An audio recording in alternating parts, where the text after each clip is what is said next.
नमस्कार दोस्तों, आप सबका स्वागत है इस वीडियो में। और आज हम बात करने वाले हैं लेखक यशपाल सिंह द्वारा लिखा गया पाठ लखनवी अंदाज के बारे में। तो इस चैप्टर को हम एनिमेशन के माध्यम से आसानी से समझने की कोशिश करते हैं।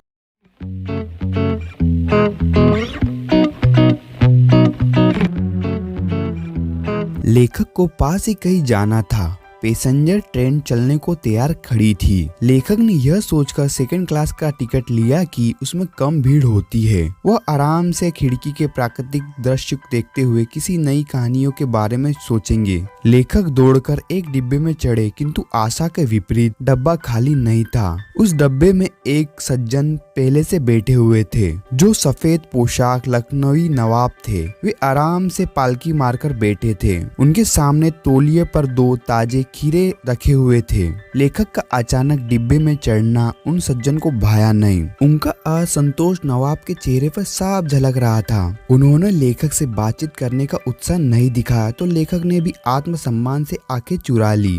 लेखक सोचने लगे कि नवाब साहब ने सेकंड क्लास का टिकट शायद इसलिए लिया था कि वे अकेले यात्रा कर सके, और अब उन्हें यह बिल्कुल अच्छा नहीं लग रहा था कि कोई सफेद पोशाक उन्हें मंझले दर्जे से साफ करते देखे। खीरा भी उन्होंने वक्त काटने के लिए खरीदा होगा, लेकिन अब किसी के सामने खीरा कैसे खाए। और लेखक कानखियों से उनकी ओर देख रहे थे।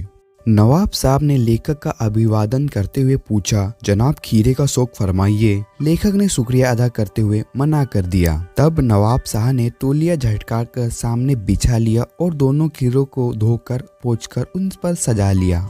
फिर चाकू निकालकर खीरे के सिर को काटकर उसका झाग निकाल लिया। फिर बड़ी सावधानी से छीलकर, काटकर और जीरा मिला हुआ नमक मिर्ची बुरबुराकर तौलिए पर सजाते हुए पुनः लेखक से खाने के लिए आग्रह किया। लेखक ने आत्मसम्मान बनाए रखने के लिए पेट खराब होने के कारण इच्छा न होने का बहाना बनाया। इसके बाद नवाब साहब ने खीरे की फाकों को सूंघा, स्वाद का आनंद लिया और सभी फाकों को एक एक करके खिड़की के बाहर फेंक दिया। और इसके बाद नवाब साहब ने लेखक की ओर देखते हुए तौलिए से अपने हाथ मुंह पोंछ लिए। यह सब देखकर लेखक को लगा कि जैसे वह उसे कह रहे हैं कि यह खानदानी रसोई का तरीका है। लेकिन फिर इसके बाद लेखक को नवाब साहब के मुंह से भरे पेट की ऊंची डकार की आवाज भी सुनाई दी। यह सब देखने के बाद लेखक सोचने लगा कि बिना खीरे खाए सिर्फ सुगंध और स्वाद की कल्पना करके पेट भर जाने की डकार आ सकती है, तो बिना विचार, बिना कोई घटना और पात्रों के सिर्फ लेखक की इच्छा से नई कहानी क्यों नहीं बन सकती।